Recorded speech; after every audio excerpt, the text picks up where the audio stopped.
Welcome to the Kansas City War Room, Warlords. On this episode of the Strategicon Saga podcast, we'll be talking about using an after-action report to help review and break down each game you play while building towards an upcoming tournament. Before we get into the topic today, I would like to welcome two of our local players to the podcast. First, I'd like to introduce Stephen Hollowell. I've played against you quite a bit. I know your wargaming history, but for those listening, would you mind telling us your wargaming history and kind of how long you've been playing Saga? Well, as far as miniatures, I got started probably in the early 2000s. Started with a tabletop miniature game called Warrior. It's kind of pretty big on the East Coast mostly, I think, but it was an Ancients game and played that for a while. And then our gaming group kind of transitioned into Flames of War. And we were hot and heavy into that, part of the playtest group and everything. And then kind of about 2008, 2009, I got married and just kind of stopped miniature gaming for quite a while. And then Charles introduced Saga to me during the pandemic, and I played a couple games here or there, but kind of really got started last year, May, kind of prepping for it. And then I went to Saga Storm, and then to Fimbulwinter and Adepticon to kind of dove in, and now I've got like 3 or 4 different saga projects going at once here, so I'm in pretty deep. Yeah, I think we talked about that before. Is once you kind of get into Saga, it kind of just, as I'm somebody building probably 3 or 4 projects myself, it's kind of duly noted. So, yeah, and one of the things I know I've heard you talk about in the past is, like I said, Flames of War was something that you kind of competed pretty heavy in, and we'll probably talk about this as we go through, but kind of asking you kind of like the prep for that or thinking about after action reports, how really any war game kind of you try to kind of slowly build forward and learn from those experiences. And I know you and I both been playing Saga about the same amount of time. But yeah, so I guess that's where I just want to say thank you for being on here today. Yeah, I'm glad to be here. And so for our second guest, I would like to welcome back our current Monarch of Mocan, Charles Yaw. So last time we talked with Charles, I wanted to talk to you about the season and waited to ask you about your wargaming history. Specifically for the first time you kind of came on the podcast as somebody on one of these episodes. So Charles, if you wouldn't mind telling us a little bit about your wargaming history and how long you've been playing Saga. Oh, good evening, Brett. Well, I've been playing Saga for since the pandemic, so version 2 only. I didn't get into version 1 because I wasn't at that point in time. I was kind of like Steven. I was kind of taking a break from competitive wargaming, and we're just kind of playing basement battles for a while. But wargaming history, well, I'm old, so it goes back a long way. So the first competitive games that I could think I was playing when I was playing high school football, we used to get together and play Risk on Thursday night before the games, and it was just something a bunch of us did for several years while we were in high school. I transitioned from that. While I was in the Army, I started playing Avalon Hill board games, which there's lots of them, and so played a lot of those through a long period of time. In the 80s, I had a couple of friends who kind of introduced me to playing miniatures, and we were playing mostly Civil War and BattleTech, and Civil Wars would be big set piece battles, and then we'd play in BattleTech a lot, and games like that. I started playing Warhammer in the early 90s, which I really kind of liked the game. And during that period of time in the 90s, we kind of formed a club at Tabletop called the 10th Cav. And our first competitive games were in Warhammer. And then we transitioned through that through a couple of different things at Warrior, where I met Steven when he joined up with us. And then we went into Flames of War, pretty heavy, and played that. And around about 2010, I kind of took a break from competitive gaming, and we're just back to playing the basement battles kind of thing for a long time. And then found Saga and thought, wow, I really like this rule set. And then the first couple of tournaments I went to, like, well, I really like the guys that are playing this too. This is the level of competition I want to be playing at. They're really good players, but they're really friendly. It's not and so it's just a really nice combination of the two things. Yeah, I think that's kind of the big thing. Going back to that, everybody that gets drawn into Saga, that always tends to be the thing, is that there's a really good competitive nature, but we're all really also just having a lot of fun. And that's kind of always the thing. But at the end of the day, I want to get better at this game. So I still can beat you, but we can have fun, right? I can win and I get to have fun. Yeah. And so first I want to just say thank you, Charles, for being here. Oh, thank you, Brett. Yeah. And so kind of jumping over to our topic today. And the reason I kind of come up with this is, right, an after action report. I think a lot of people, you see them posted online all over the place. For me, when I think of an after action report, I always kind of go back to my time in the military, is we would always use an after action report or like a post operation review to learn what went right, what went wrong, and kind of as a way to continue to learn forward. And so I wanted to spend some time today to discuss the tactics and ways that you guys review and build strategies for upcoming tournaments. Because I know the two of you, like you said, you guys have been playing together for a long time. And I always know when I play one of you, you've probably talked to the other one and strategized. So in a way, I always get a piece. If I play Hollowell, I'm getting a piece of Charles' strategy. If I play Charles, I'm probably getting a little bit of Hollowell strategy. So that's the other reason I like to have both of you guys on today to talk about this.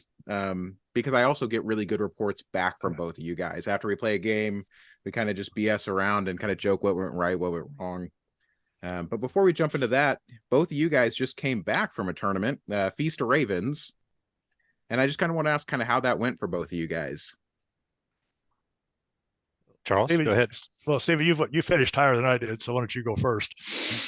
Well, I went to a already painted army. I had Goss, although now I've repainted 2 units. My 2022 painting is different than my 2023 painting. Now that I'm kind of getting back into the swing of that and basing and all that. Anyway, I came up with a couple of new units, and shield maidens were allowed, and I'd always seen them, so I got to use them with the Goss, which is, that was kind of fun. So yep, seems like just a ballistic level of fun on that level. But yeah. So yeah, I don't know. Did you want me to go through the games, or how'd you want to do that?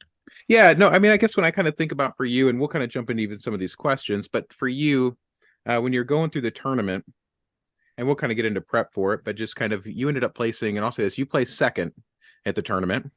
I kind of saw the report just yesterday. It was kind of like 1 point. I think Joe Rogers kind of pipped out 1 point. It looked like there were like 2 or 3 guys that got 9 points. You were one of them. Yeah, and so kind of as you went through the tournament, was there anything that you had practiced that you kind of knew you wanted to do? Yeah, kind of going in, did you have like a set strategy? Which we'll kind of jump into some of the questions on that, but I think that's kind of my big one to start off with. Did you have like a set strategy going in that you knew what you kind of wanted to do for each game? Well, one of the strategies that we've talked about, Charles and I talk about, actually most of the guys in our game group talk about is the terrain setup and how to set up in the terrain. And this is a different thing that that I've encountered. So I haven't really had to mess with terrain since the days of Warrior, but in Flames of War, those tables are all set. So you just have to come up and look at the table and then start figuring from there. But here, you got to figure, well, if I go first, what am I gonna put down? Where am I gonna put it? What if that's a cav army? There's a lot of different variations that go into there. So I didn't really know what anybody was playing, but we kind of had a basic setup. We set up a couple times for each of the scenarios on Tabletop Simulator, and that's kind of been a go-to tool, and I highly recommend it. And then we kind of look at the any special rules and that sort of thing, and just kind of go through that, see what's optimal for our armies each game. And invariably we make a mistake, and again this tournament we made another huge mistake. So Fimble Winter, I made a big mistake, and this one I made a big mistake on. I didn't understand the points or some of the options on the scenario. And this is with us reviewing. So these reviews and stuff we do are not infallible. We're Yep. in the end, it's a hobby, so it's not a full-time job, luckily, because some troops might have died then. Yeah, that's fair. That's fair. Luckily, it's a fun hobby that I don't have to. It's not life or death. But yeah, so the basic gist of it is I won my first game, and it was we kind of just jockeyed around the first couple of turns because we had our limited Saga dice, and then from then on we were just smashing troops into each other for the next couple turns. And I didn't write down my massacre points, but we were playing Let the Blood Run, and we each only had the blood pool one time. So that tells you how close that was. And then the second game is that's where the big mistake came in. That was a heavy load, and I think the first player to go had a much bigger advantage than I fully realized. And my opponent Adam, who was the other Goth there, he bid 2 points, and he quickly earned that back in turn 2, and then held on to 2 objectives the rest of the game. And I guess the big advantage there to going first is you can maneuver then move, and you're basically almost right on the objective, and your opponent can't maneuver. And so you're basically pinned. So he ended up with an 8-4 win. Their massacre points were just kept score as a tiebreaker for the tournament, which actually comes into play later. Ouch. Okay, so that And then my third game, we were playing a new feud, and I was playing a gentleman by the name of Casey, and we just kept smashing into each other too. We had a lot. There was a lot of people dying there, but he played the Mystic, which I was super excited to see the Mystic in action, just because of the pure chaos of it. But yep.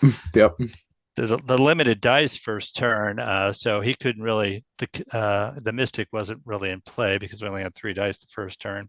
And then after that, through the course of the game, his Mystic, he lost his Mystic, and then I went after his Warlord too, just purely out of fun. And there's no strategy in me going after the Warlord besides I wanted to kill Arthur, right? Yep. But that's what came into play at the end. So at the end, I had 6 points for the 2 victories, and I think it was 0 points for a loss or 1 point for a loss, Charles? I don't remember. It was 0. So I had 0 points for the loss, but I had killed the Warlords in all the games. So that popped me up to 9 points. And I went from table 3 to second place, basically the old submarine strategy. Holy cow, that's really cool. Sorry, I like looking at the scores, it doesn't show that. That's actually really cool to see that. So yeah, I actually had no intent. I'd like to say that was my plan all along, but really I was just like, man, I could kill Arthur. So I sent the shield mains into Arthur, and they killed each other, and that was it. And so anyway, we turned in the scores, and then Casey looked over to the side. And he goes, "Oh, here's some your levy unit shot these 2 guys." So levy units, anybody that was died by shooting was only worth a levy points. So those 2 warriors that I shot were worth a total of 1 point. Of course, they wouldn't have been if they were warriors either, but it didn't matter if they were Hearthguard warriors or whatever. So I was like, oh, okay, I'll go fix our scores. So I ran over to the scorers table, and the scorer said, well, that may come into play. And sure enough, it did, because somebody else had 9 points, and I had 1 more massacre point than oh my gosh. did. Yeah. Yep. So thanks to Casey for looking off to the side, thinking enough of it that it actually mattered, because it did. So there you go. Well, it's really cool. Like I said, I think it's a kind of a fun way to see. One, I say I don't know. I love Warlord kills. I say in our seasons, I purposely put them there. There, to me, it's nothing funner than chasing down somebody's Warlord and killing them. That's a cool way to kind of get back up to second. That's really cool. But yeah, thank you. Like I said, it's really cool. And I guess, Charles, if you don't mind me jumping in really quick, how did your tournament go for you? Well, similar to Stevens, I won my first game. I played John Stites, who had Irish, and he's a very, very good player from Minneapolis. Very good player. Yep. And I beat him. I think it was 23 or 24-20. The game was probably not quite that close because I killed his warlord in shooting, and it only counted as 1 point because I shot him. Oh, geez. Yep. Yep. But I was playing Anglo-Saxons, and I had the Angry Monks as my levy or my merc unit, and the monks performed wonderfully in that game against the Irish. So the first 3 turns of the game, he was kind of shooting me and kind of moving in and getting a lot of javelin shots at me, and I was having to get my boys lined up to fight. And so I got the monks in on a charge to start turn 4, and he had the 2 Karith, which are champions, and had one of them kind of setting out to where I could charge it with the monks, and it was a perfect foe for the monks because I could charge this thing that had 4 Saga dice, and it couldn't close ranks because it had javelins, and so it was killing like 2 monks a turn, and all I was doing to it was just putting a fatigue on it from the fight. Yep. And I'd bounce off, but then it would give me a couple Saga dice. I could pick up fatigue on the units on either side of the monks and charge other stuff. And so we had a 6-round monk charge turn. And John told me after the game it was the longest Saga turn he'd ever played in his life. I say playing against those monks, yes, that always happens. It was just perfect. And so by the time it was over with, he didn't have a whole lot of army left. And then on turn 5, I killed his warlord. That was kind of the end of the game. But and then I drew Joe Rogers, who won the tournament in round 2. And I'd played Joe once before, and we tied. And Steven's already talked about this. It was the feasting and pillaging takeoff. What was the name of it? Heavy load. Heavy load. And there was some rules in it that massacre points didn't really matter. It was just get up on the objectives and score. And we had went back and forth on how many points to bid on this, and we kind of settled on 1 because we just thought 2 was too many. And Joe and I both bid 1. And we had a roll off then, and we rolled the dice off 3 times before he finally beat me 6-5. and he of course went first and got up on the objectives, and the game was pretty much over. I couldn't get him back from him, and so he won that game. Although I did have more massacre points than he did, from fighting him. And to be fair, he was withdrawing a lot. But I had a chance to kill his warlord. And it's the only time in the whole tournament where my monks kind of failed me because they charged his warlord and it was going to leave the warlord exhausted. And I had another unit then to go in and get him, but I was out of Saga dice. So the monks have got to give me some dice. Yep. And so the warlord hit the monks like 6 times, and the monks saved all 6. Oh, geez. And I just looked at those dice and went, no, no. So anyway, then the warlord managed to get away after that. But so then I had oh gosh, now I'm having a blank on a guy played in the 3rd round. Your feud. Yeah. What's his name? He played with us on Friday. I say I don't remember. Are you talking about Scott? Scott DeRung. Scott DeRung. Yeah, that's just not coming to me. So I played Scott DeRung in the last round. He had Vikings. He had the Shield Maidens with him, and it was all Anglo-Saxon, to put it bluntly. His high water mark, he tried to charge in turn 4 or turn 3. I had the counselor, and he had the traitor. And he tried to charge the counselor. I had 6 Hearthguards sitting behind it, and the counselor didn't have any fatigue on him, and nothing much happened there. The counselor was exhausted the counselor, but it left a unit hanging out in range of the monks. The monks went to town with everybody else, and And at the end of the game, I scored 35 points in that game, massacre points. Holy cow! That's about as much as you can get in a game at that point. Well, the only thing left, there were 5 shield maidens left at the end of the game. Yep. So I mean, I know it wasn't a lot of fun for him in the last 2 rounds, but I knew at that point, it's kind of still in it for the second place thing, but not getting George Warlord, it ended up costing me. So I ended up with 8 points, but I did have 78 massacre points, which was like pretty good. I was pretty happy with that. So the Anglo-Saxons performed really well in the straight up fights. So I'll say as a fellow Anglo-Saxon fan, that's they do really well when you throw them into combat a lot. So I always like it.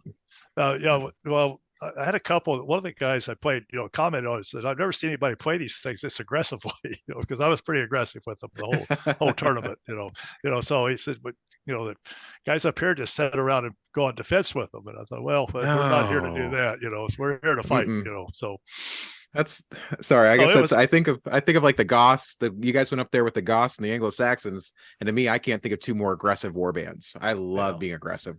So it was a really well run tournament. The guys I played with were all super, and it was just fun. Good. I'm glad you guys had a lot of fun. I think there's something in there, and this maybe jumps over to some of our questions that I kind of set up for today. And this actually leads me to the first question, where for me, it's after looking through some of the packets, right? So that's where we talk about when you're going to a tournament, always look at the packets. And at least in this moment, the first question I have is, what's the first thing you try to do when you look at a packet? But I wanted to jump back really quick, and you mentioned something as you were looking through the packet. You were talking about how many points to bid, right? How many points do I give away? And initially something might sound good, right? I only give 1 point away, but not realizing if I can get up there and grab the objective, and the only points really available for this are the objectives, giving away 2, maybe I would say 3 points at most, but you're going to get that back in the objectives. It's something that's kind of hard to not do unless you play test it. Well, there was one catch to the objectives, is that there was a third chance that they would be stationary, and that you couldn't, pull them back. And so then they would become the ones that you just had to be close to contest. And if that happened, then one of the objectives in the game with Joe turned out that way, and nobody ever scored it. I scored 1 point on it, I think, at the end of the game. Just was like nobody could get any points off of it.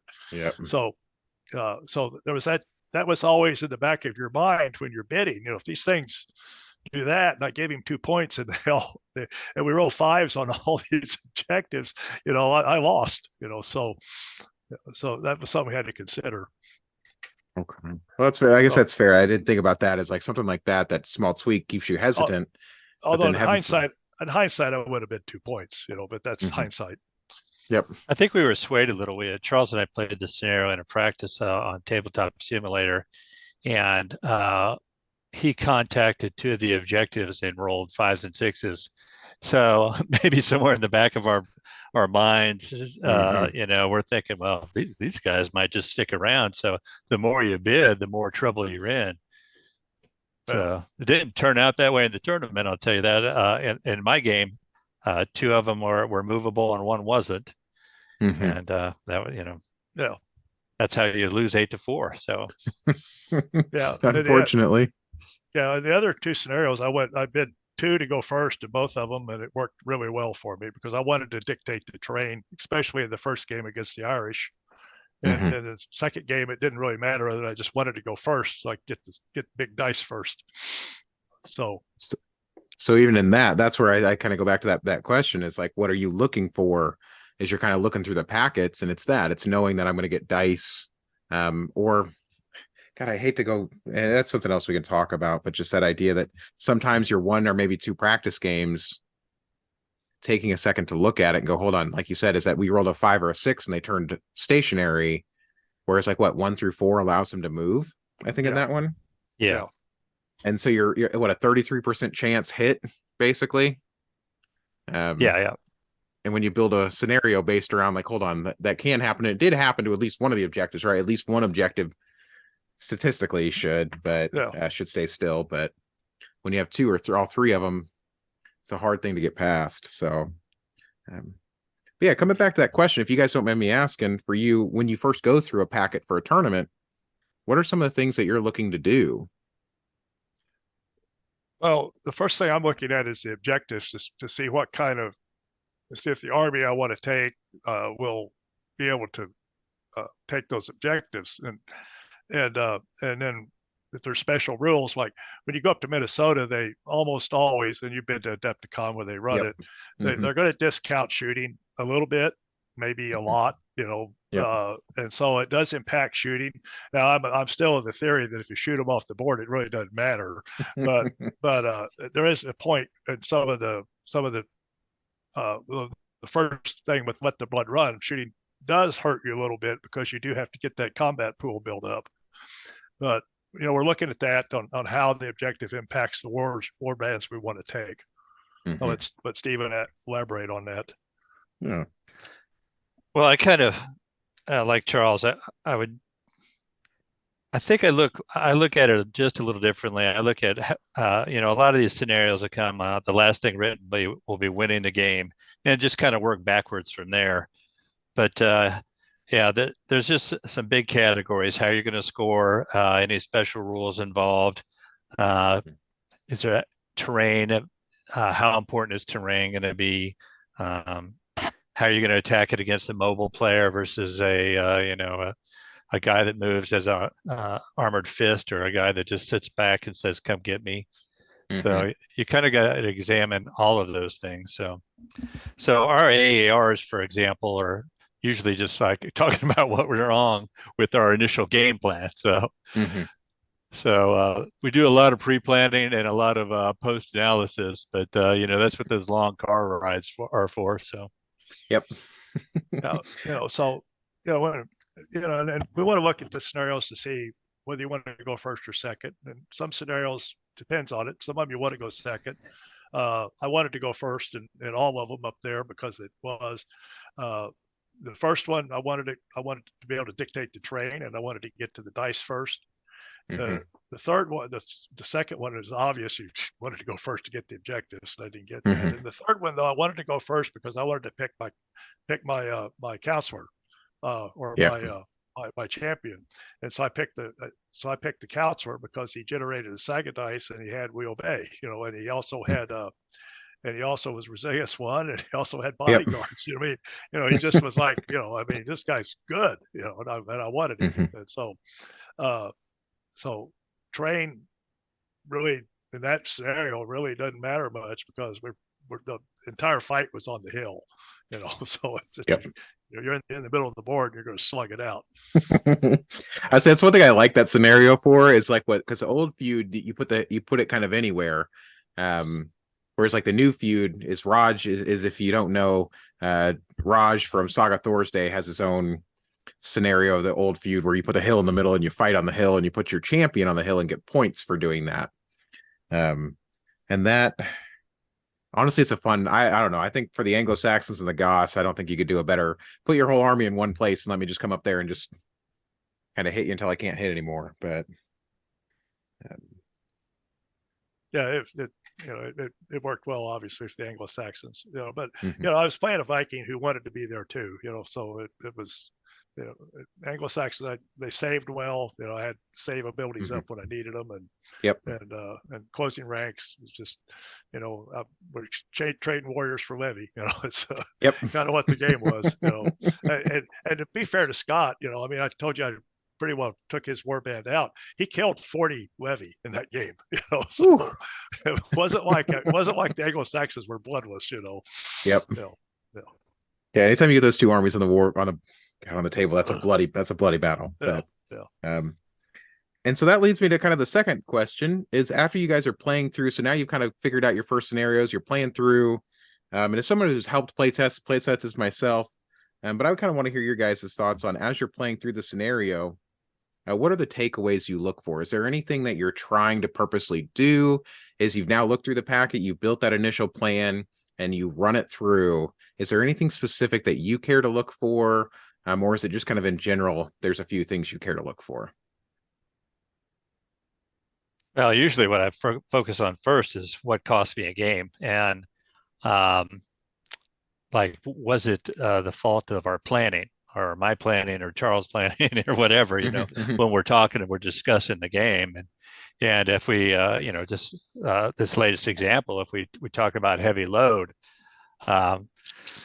I mean, we should have probably risked more on a bid. I didn't even bid anything because I didn't think my opponent was going to bid anything, and he actually bid two. So I was willing to bid one and just held it back to the last second, and that was a huge mistake. He bid two, and of course, Adam was completely correct to bid two, because you're not going to pull a Goth with full defensive dice off an objective.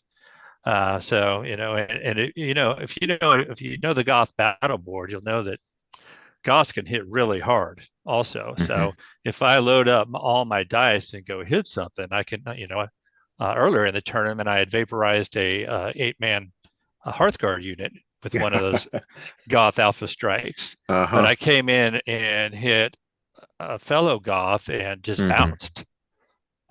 So we get back to the mistake that I made, and I'm going to give Charles partial blame here too. Was we didn't place enough emphasis on how much we should bid on this. And I'm going to jump back to Fimbulwinter, where I was playing the Lady of the Lake, and I was going against John Stentz, and he bid 3. I thought, oh my God, that's crazy. Yeah, and he got in there with Scots, and of course I did the old Goth Alpha strike and bounced off the Scots, and then I saw the points from the objective accumulating, and I realized pretty quickly there's no way I can win this, because I don't remember exactly how the points work without looking it up, but they accumulated at a rapid rate. Yeah, they went up exponentially. It was really, I didn't like the way they did it. And I didn't realize they did it until I was in that scenario too. And I'm going, oh, wait a minute. I got 1, and then I got 3, and then I got 5, and then I got 10 or something. It was nuts how they went up. So John had looked at this scenario and he recognized that, and Charles and I, or at least I didn't. Well, I didn't recognize it, and we had played tested. I think we played it 2 or 3 times, and it just still missed it. So whenever I AAR, I'm always looking for things that my strategy before the game, put me way behind. And in both of those cases, in Heavy Load and Lady of the Lake, the fact that I didn't recognize a win condition contributed heavily to me losing. And props to those guys, because they saw it right away, and I was the knucklehead. Well, another thing along those lines that we do, Brett, when you're looking at scenarios and you've got your army picked out that you're going to take, you look at the scenario and you determine then what your army composition is going to be, because Saga allows you to make some changes in your list from game to game. And so, for instance, if I've got a list that allows me to take foot warriors and mounted warriors, or foot levy and mounted levy, or whatever, how does this scenario work for that? What benefits there? Do I need to take more or less Hearthguard in this game? Like my Anglo-Saxon list, I had 1 point of Hearthguard, but the tournament rules allow me to round that up to 1.5 if I want to. And so I did that in 2 of the games. So is that needed, like to hold an objective, or protect something? So you want to adjust your list too from and we're going to look at that to see what list adjustments need to be made. For instance, I know Steve was running in at least 1 or 2 of the games up there a 12-pack of warriors, but he had the option to split that, into 2 6s. I also had the option to mount them. So so he had a lot of options with that, with those points and those warriors, and it comes in handy, depending on the scenario. So even that is playing through all those scenarios, knowing how you're going to kind of change your own warband around as you go through the tournament, right? I like that. I guess it goes back to the painting table, unfortunately, as you better be ready to paint some extra points. But I knew going up I was going to have what I was going to play in each scenario, unless something radically came at me that that forced me to change what I wanted to do, and it Mhm. didn't. So I was able to put my army down like I wanted to, but I took with me lots of extra troops, so I could change that stuff around. I played mounted Hearthguard and foot Hearthguard, in this scenario, and different things like that. Yeah. I like that though. I like that idea of like as you game plan, you're looking through and you're play testing, you're thinking about that. You're thinking about that idea of what would changing this unit. I think we talked about this is like the difference between Anglo-Saxon mounted Hearthguard and how they play compared to foot Hearthguard, and why I would choose to do the difference in different games and scenarios. And yeah, so I really like that tip, is kind of go through and do some of that stuff. And I like the other idea too, is thinking about the win conditions. Because I think sometimes in the middle of the muck, I would say as a player I feel like I'm getting better. Sometimes when I kind of get in the muck of like round 3 and 4, I lose sight of the win condition. And then, what was it? It was during the Age of Crusades tournament. I was playing Stephen Holdeman opening round. And I didn't realize that the objectives, as the rounds go on, I didn't calculate by like round 3 or 4, he's getting like 10 points a round out of these things. Yeah. And it was just like, how do I even come back from that? I did exactly what I wanted to. I blew up all of his mounted units, and I still had my levy left for the Byzantines, and was just like, I can't make back these points if I tried. So I like both those are really, really good. Yeah. And so coming up to the next question for you guys, is there any specific routine you use for your drilling, right? So when you think about like, are there certain players you like to play? Are there certain war bands you want to experience against? So you kind of already mentioned some of it, is thinking about if I'm fighting shooting, if I'm fighting foot sloggers, am I fighting somebody who's going to be more defensive, and we're going to fight somebody who's really aggressive? Or even just knowing the players. I think we go back to that too, is knowing for you guys, when we go up north, we kind of know a lot of the guys we play. And for you guys, you've played them enough to know their play style a little bit. So when you guys is there any like routine you like to use, or any certain players you like to play against as you're practicing and going through some of these scenarios, so you can have a good after action report? Well, we play against each other a lot, so, but we'll play, for instance, but we'll probably give away too many things here. That's up to you. I say that's I'm not asking for the secret sauce here, but I think that's what this is all about, because we want everybody to get better. For instance, if I'm going to play your army, and I know you're going to have a pretty good idea you're playing that, Stephen will play that against me, and then I'll play if we think what his opponent's going to be, I'll play that against him. So we have seen those armies. For instance, we played. And neither one of us got to play Monty, but we both played a lot of games against picks before we went up to Ravens, because we were ready for Monty if we got to play him. And so to be fair, I'd also played Monty in the Winter League online last year, picks. So and then I played him at Winter also with the picks. So I had a lot of previous experience against picks. Yeah.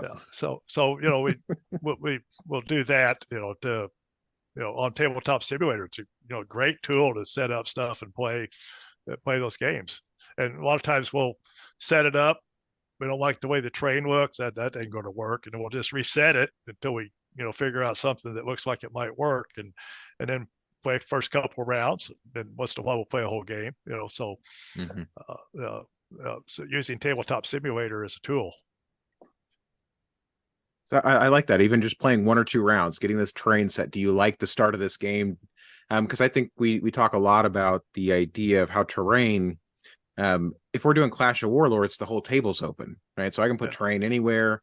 But then once you get into these scenarios and you go, okay, terrain can't be within S, it can't be within M, or there's a fixed piece of terrain on the board, suddenly a lot of stuff goes out the window.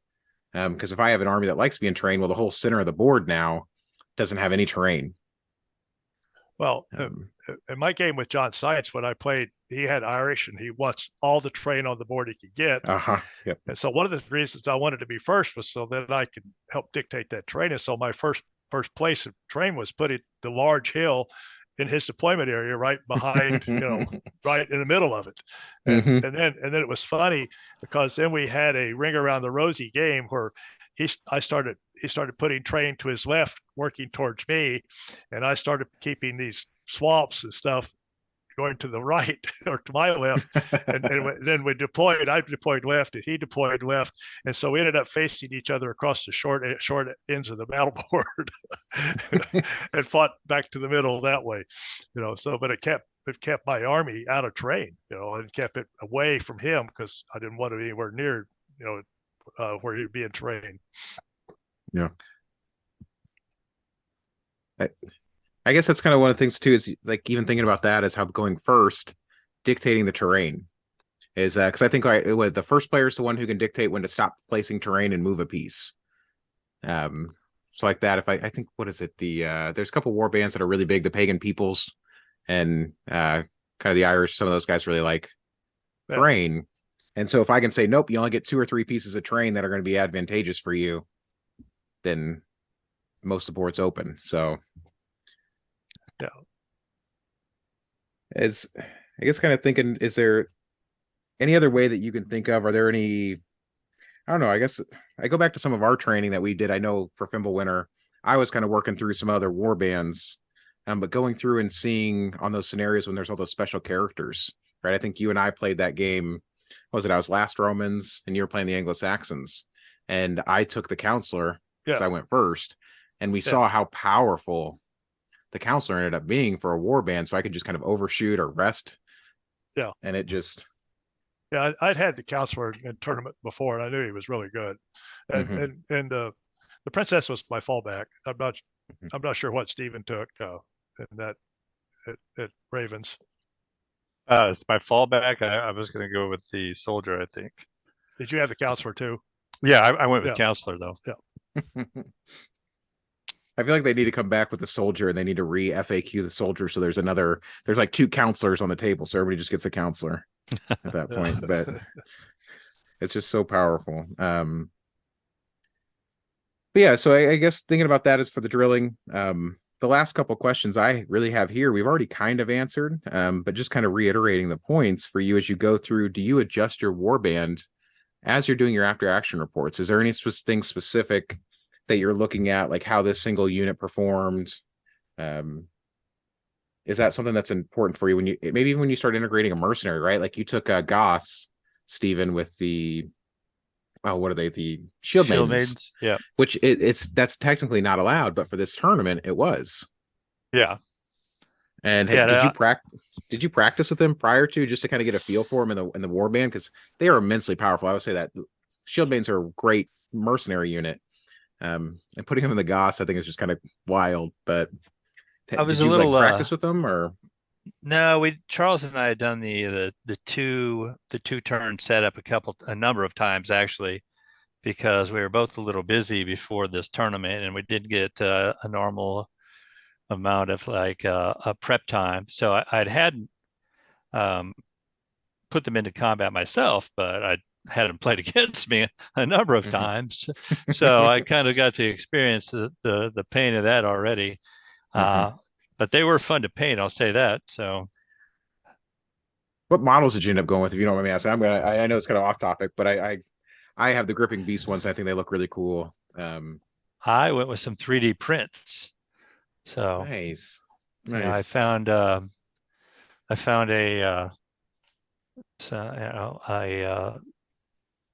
Valkyrie line or whatever, and then I found a separate figure that I wanted to use as the leader, and they were probably a little too overly detailed because it was a lot of work. And I'm not kidding. I set the figures on the table, and by turn 1, I'd already broken the staff off of one of them. And I was like kind of fuming, plus trying to plan for my game. I'm like, how did I do that? I literally just got done painting this the night before we drove down here, and already broke it. So I'm gonna have to repair that. I actually forgot about it till I brought that up. I would say it's almost perfect that you spent the night before going to a tournament painting. I think that's probably one of the most shared experiences I have heard so far across the entire miniature universe. But have you painted yet in the motel room yet, so that's that's what you have Luckily to not. get to yet. Yeah, you'll get to that. You did ask about adjusting the warband though. I did. And I've played I'll use my Hun list as an example here. I've played that list in 3 or 4 tournaments and done pretty well with them every time I've played them. But the Hun list I was playing towards the end was quite a bit different than the Hun list I started with, because I started figuring out different ways that I could use them. And I think you talked about kind of learning the list and stuff in my previous podcast. But I started off playing like 50% levy, and because the Huns have some really powerful mounted levy, but I'd gotten down to where I was only playing with one small pack of those and more warriors, because and playing the warriors in smaller packs that I'd started playing them. And I think Stephen had kind of evolved with the Goss, and I'll let him say that, but in a similar manner. But six packs of Goth warriors, were nasty on the board, and there were a lot of them. So playing the list, it had evolved, and that's just looking at how those battles went and what I was actually using and winning with over time.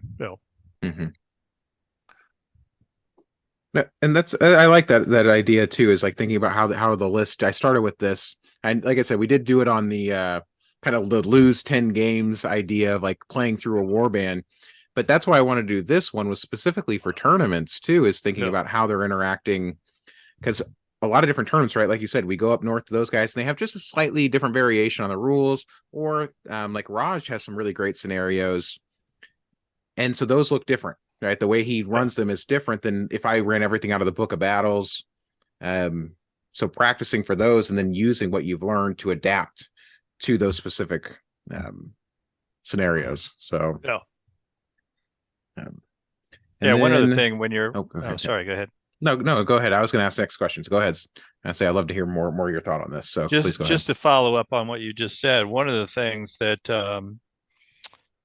can get somewhat confusing is if you play a scenario different in 3 different tournaments, which, in this case of this one, a heavy load, I've played that at least 3 different ways. And if you're not, that's a good reason to review these things with a buddy, especially because if the objectives change or the scoring changes, that's your strategy needs to adjust. And that's just going back to the mistake on heavy load where I didn't bid enough. If that was one of those previous scenarios, my bid might have been fine. Although I think that they need to probably take maneuvers out of that particular scenario.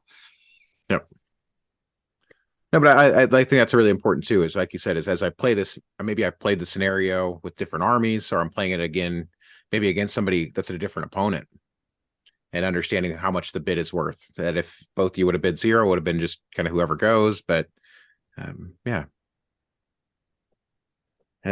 so it kind of brings me to our last question. Are you looking to find kind of certain moves or plans to scenarios as you go through these practice games? So I know we've already kind of touched on this, but I think kind of going directly at the topic, either to refresh what we've already talked about. But are you looking for a certain plan for each scenario? Yeah, I would say yes. Definitely on the opening move, depending on and setup, how you're going to set your army up. I know, again, on the heavy load, I had practiced on how I could take 3 dice and take two objectives in the first turn if I got to go first. And so, shame on me for not bidding more, but I knew how to do it. And the Anglo-Saxons had the ability to do it and get there with only 1 fatigue, and then you could pick that up on your next turn. So, it was just kind of a reluctance to want a bit more because of the way the scenario sets up, where you couldn't score any massacre points. And I played Stephen Holdeman a practice game in that, where I went first and sacrificed a lot of my army to pull those scenarios off, and I knew how to do it. And because it doesn't matter how many troops you lose, and And to be fair, Joe did that to me after he got the scenarios, so I got the objectives. But yeah, so certainly practicing opening moves is something you want to do. Yep. Yeah, because I know you guys talked about that as that idea, play like 1 round, 2 rounds, and then kind of switch and talk about what you saw in the opening. I think it's a great, speaking of tips to kind of throw out there, but I like that idea because I think about, and this maybe for me is going back to, we talked about this during our season breakdown, was when you and I played Byzantines versus Crusaders, and I was the Byzantines. Yeah. And you kind of came out, you set the train to where you had kind of your like these alleyways that it was going to be a really tight quarters fight, which the Byzantines, I can move decently well, but I don't want to get up there and be the aggressor is heavy. And you kind of came up and you set this plan. I know you said you and Hollowell actually went through this and ran it a couple of times of like, how do you get this to work best, if that makes sense? Yeah. And that, I will say that game kind of plays in my head a lot when I think about stuff like this, is setting those out and practicing them and knowing what you want to accomplish in the first round or two to set yourself up. So yeah, and you look at what your army's capable of doing and try to maximize that. So that whole prep and AAR thing, and there's just a lot of brainstorming goes on to the with all of that too. So there's a lot of ideas that get bounced around and rejected, and it's hard to come out of a conversation like this how much we actually talk about. We drive to Minnesota or Historicon or whatever. We're going over army lists. We're talking about the stuff, the whole thing, and our Flames of War group, for instance. There are guys that would just write down what happened to the whole game, and then people would dissect it over our news group that we had going on at the time. Yeah. And we had, I don't know, we had a lot of players here at the time. Yeah. So that's kind of where this whole method where we prep for games and reflect on after got forged, at least for me. We've all had, it's kind of odd in our group, and I didn't even know you were in the military, Britt, but a lot of these guys in these gaming groups that I've been in, for some reason or another, all have prior military experience. So we're all familiar with AAR, but a lot of us weren't involved in the planning stages. So just getting to being able to have friends and bounce ideas off them and learn from them and learn from their mistakes and that sort of thing is super beneficial. But you could be in the middle of living somewhere and not have the ability to do that with any players. Well, I would suggest going on to that tabletop simulator and getting on Raj's Discord, and often there's a league there, or you can get games, or you could just go into tabletop simulator and set it up yourself. Probably a lot easier than you can if you have to keep putting your gaming table together every time someone comes over like I do. So Yep. That's my gaming table, is our arts and crafts table down here. So it's cleared off consistently, but that maybe I think is another thing I do like, is that idea of like writing down. I've shared this before, is like going through and writing down your stuff in a journal, or like that, doing an after action report where you write it and you submit it and have people give you feedback on it, right? Hey, in round 3, when I did this and I kind of moved left to go after this, right? Somebody else maybe comes in and goes, hey, you really should have kind of gone over here and held your ground instead of worrying so much about the objective. I like that idea of like letting the whole group kind of critique you as a way to get better too. That's very beneficial, because nobody's going to think of everything, so if we share ideas with each other, somebody will invariably think it's something that you've overlooked and can really help you. So but you have to trade ideas to do that. Well, with that kind of brings me to kind of the end of the questions and kind of a good closeout. And I think that's a great point to end on too, is that just that willingness to kind of, what was it? The old analogy we used to use a lot, right? Is many hands make light work, right? So kind of getting that feedback if you can. The Saga Discord, I think Saga Thursday, gosh, like at almost 1,000 people on there now.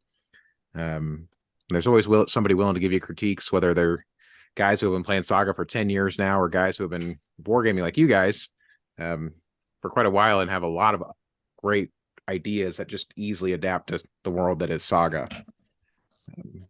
Yeah, there's a basic when you're playing war games, typically on tabletop, there's a basic understanding. The rules may be very different, but still armies are closing, and just spatial awareness of what's going on. That stuff all transfers from game to game. So you kind of know what's going on the table. I will say this, and a lot of clubs are like this, but we're very fortunate in Kansas City to have a lot of good players, and getting to play good players makes you better, and our players all were willing to to share ideas with each other. So that's really helpful. Yeah, it is. I say that's probably most of the reason I decided to start the podcast, was just to get you guys talking, so I can hear a lot of these ideas, but also share them with, kind of, again, going back to how wonderful the Saga community is, because there's so many great guys that are super competitive, and I want them to be more competitive. I want them to be better, and I want to get better. So, yeah. So kind of any closing remarks, kind of any last thoughts you guys have before we kind of close out today? I think I'm good. Okay. Okay. Well, I just want to say, oh, go ahead, Charles, go ahead. Yeah, just know how much to bid. That's probably a really that's good to end on that one right there. Yeah, I think that is know your bid. But I just want to say thank you guys both for taking some time to share some of your wisdom with us and go through kind of your breakdown of going up to what sounded like a really fun tournament. So thank you guys for both being here. Yeah, well, thank you, Brett, for having us. Yep, thank you. Yeah.